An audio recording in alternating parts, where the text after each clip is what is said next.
رحمۃ اللہ وبرکاتہ نحمدہ ونصلی ونسلم علی رسولہ الکریم اما بعد فاعوذ باللہ من الشیطان الرجیم بسم اللہ الرحمن الرحیم فإن تابوا وأقاموا الصلاة وآتوا الزکاة فإخوانکم فی الدین ونفصل الآیات لقوم یعلمون۔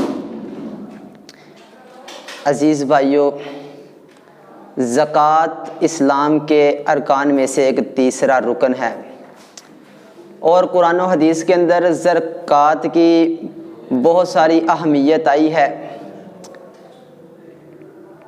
سب سے پہلا مسئلہ یہ ہے کہ زکوٰۃ فرض کب ہوئی تھی؟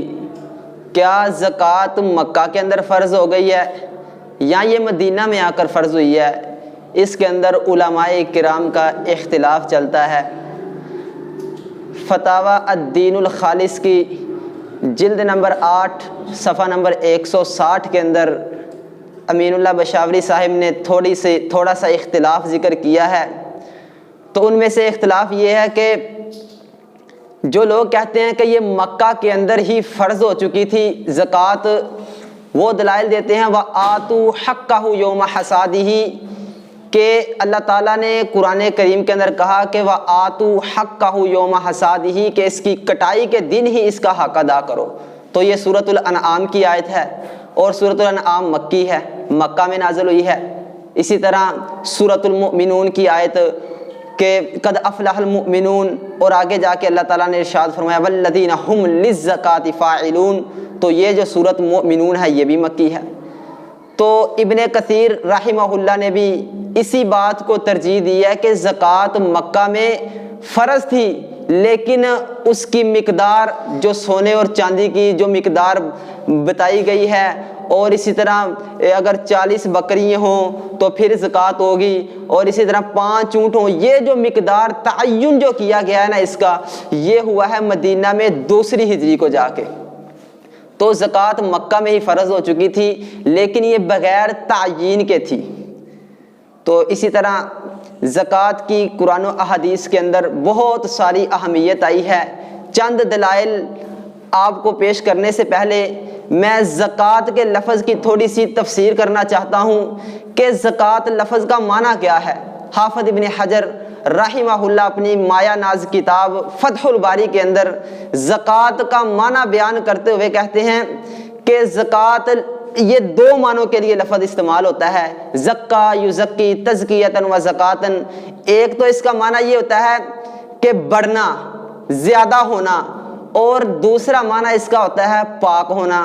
تو یہ دونوں ہی زکوٰۃ کے معانی قرآن و حدیث کے اندر موجود ہیں۔ پہلا معنی ہم لیتے ہیں کہ زکوٰۃ کا معنی ہے بڑھنا، تو جو بندہ زکوٰۃ دے رہا ہوتا ہے اس کا مال بڑھتا ہے۔ رسول اللہ صلی اللہ علیہ وسلم کی حدیث ہے ما نقصت صدقۃ من مال، کہ صدقہ مال کو کم کرتا ہی نہیں ہے، صدقے کے ساتھ مال کم نہیں ہوتا۔ اور اسی طرح اللہ تعالیٰ نے ارشاد فرمایا یمحق اللہ الربا ویربی الصدقات، کہ اللہ تعالیٰ ربا کو مٹا دیتا ہے، سود کو ختم کر دیتا ہے، وَيُرْبِ الصَّدَقَاتِ، اور صدقات کو زکوٰۃ کے اعمال کے اندر اضافہ کر دیتا ہے، اسے بڑھا دیتا ہے۔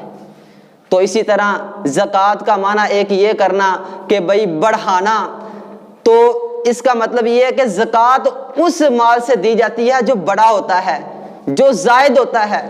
دوسرا معنی اس کا تزکیہ نفس اور پاک ہونے کے ہیں، جو قرآن کریم کی اس آیت سے صادق ہیں کہ اللہ تعالیٰ نے قرآن کریم کے اندر ارشاد فرمایا خذ من اموالہم صدقۃ تطہرہم وتزکیہم بہا، کہ اے اللہ کے نبی ان کے مالوں سے آپ صدقہ پکڑیے، ان کے مالوں سے آپ صدقہ لیجئے، اس صدقے کے ذریعے آپ ان کے مالوں کو آپ ان کو پاک کریں گے اور ان کا تزکیہ نفس ہوگا۔ تو یہ دونوں معانی جو سے ہیں قرآن و احادیث کی روشنی سے یہ ثابت ہیں، دونوں زکوٰۃ کے معانی۔ اب چلتے ہیں کہ اس کی فضائل کیا آئے ہیں، قرآن و حدیث کے اندر کیا فضیلتیں آئی ہیں کہ جو شخص زکوٰۃ ادا کرتا ہے۔ یہ تو تھی اس کی شرعی لغوی تعریف۔ شرعی تعریف کیا ہے زکوٰۃ کی؟ شرعاً زکوٰۃ کہتے ہیں مقررہ نصاب پر سال گزر جائے اور سال گزر جانے کے بعد دیگر مستحقین اور فقراء کو جو اللہ تعالیٰ نے سورۃ التوبہ کی آیت نمبر 60 کے اندر بیان کیے ہیں مصارف زکوٰۃ، ان کو ادا کرنا، جو فقراء اور مساکین نہ ہاشمی نسل سے تعلق رکھنے والے ہوں اور نہ ہی ان کا مطلبی نسل سے تعلق ہو۔ تو اس کی فرضیت کے دلائل میں سے سب سے پہلا سر فہرست قرآن ہے۔ قرآن کریم میں اللہ تعالیٰ نے مختلف مقامات پر یہ ارشاد فرمایا ہے وَأَقِیمُوا الصَّلَاةَ وَآتُوا الزَّکَاةَ کہ لوگوں نماز قائم کرو، زکوٰۃ ادا کرو۔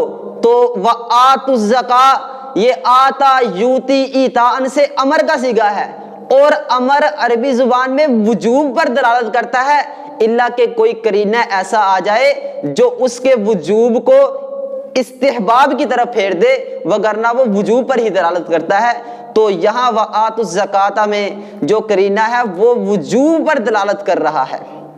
اسی طرح دوسری دلیل زکوٰۃ کی فرضیت کی کہ زکوٰۃ فرض ہے، عبداللہ بن عباس رضی اللہ تعالیٰ عنہ کہتے ہیں کہ نبی صلی اللہ علیہ وسلم نے معاذ رضی اللہ تعالیٰ عنہ کو بھیجا، ہجرت کے 10ویں سال انہیں بھیجا رسول اللہ صلی اللہ علیہ وسلم نے یمن کی طرف، اور انہیں چند احکامات کا، چند چیزوں کا حکم دیا۔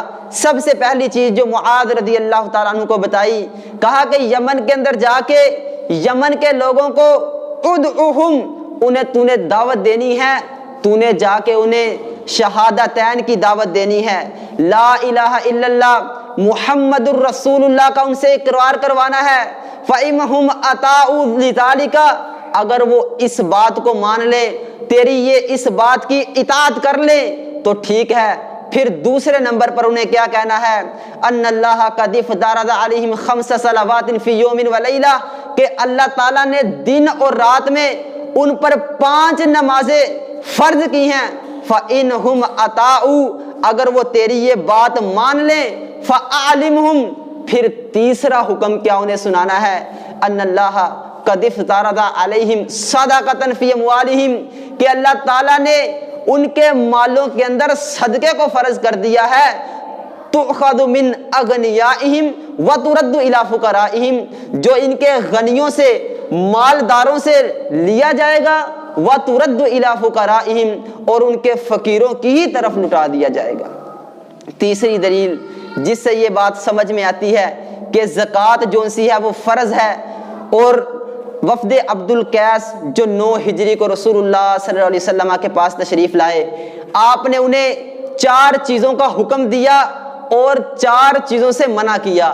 جن 4 چیزوں کا حکم رسول اللہ صلی اللہ علیہ وسلم نے وفد عبد القیس کو دیا، ان میں سے ایک زکوٰۃ بھی تھی کہ رسول اللہ صلی اللہ علیہ وسلم نے کہا کہ بھائی تم نے زکوٰۃ بھی ادا کرنی ہے، نماز بھی ادا کرنی ہے، وَأَدُّوا خُمُسَ مَا غَنِمْتُمْ اور جو غنیمت کے مال ہیں تمہارے ان میں سے تم نے خمس کو ادا کرنا ہے۔ اللہ اور اس کے رسول پر تمہارا ایمان ہونا چاہیے۔ اور اسی طرح رسول اللہ صلی اللہ علیہ وسلم جب آپ لوگوں سے بیعت لیا کرتے تھے زکوٰۃ کے ادا کرنے پر، جریر بن عبداللہ رضی اللہ تعالیٰ عنہ کہتے ہیں، صحیح البخاری کی 1401 نمبر حدیث ہے، جریر بن عبداللہ کہتے ہیں کہ رسول اللہ صلی اللہ علیہ وسلم سے میں نے بیعت کی علی ایتاء الزکاۃ و اقام الصلاۃ نماز کو قائم کرنے پر، زکوٰۃ کو ادا کرنے پر، والنصح لکل مسلم اور ہر مسلمان کے ساتھ خیر خواہی کرنے پر۔ آخری دلیل پیش کر کے اپنی بات کو ختم کروں گا کہ رسول اللہ صلی اللہ علیہ وسلم ابو سفیان رضی اللہ تعالیٰ عنہ اسلام سے قبل ابھی اسلام نہیں لائے، شاہ روم کے سردار ہرقل کے پاس جاتے ہیں، اور ہرقل کہتا ہے کہ میں چند سوالات، وہ نبی جو تمہاری ارض مقدسہ میں آیا ہے اس کے بارے میں تم سے چند سوالات کروں گا۔ بخاری کے اندر یہ لمبا قصہ موجود ہے۔ تو ان میں سے جو انہوں نے سوال کیے، کہتے ہیں کہ ہرقل کہتا ہے ابو سفیان کو کہ وہ جو نبی تمہاری ارض مقدسہ میں آیا ہے وہ تمہیں کس چیز کا حکم دیتا ہے؟ ابو سفیان کہتے ہیں کہ یأمرنا بالزکاۃ والصلاۃ، وہ ہمیں زکوٰۃ ادا کرنے کا حکم دیتا ہے، ہمیں نماز قائم کرنے کا حکم دیتا ہے، والصلۃ والعفاف، وہ ہمیں صلہ رحمی کا حکم دیتا ہے، وہ ہمیں اچھائی کا حکم دیتا ہے، پاک دامنی کا حکم دیتا ہے۔ تو اللہ تعالیٰ سے دعا ہے کہ اللہ تعالیٰ ہمیں اس پر عمل کرنے کی توفیق عطا فرمائے۔ السلام علیکم ورحمۃ اللہ وبرکاتہ۔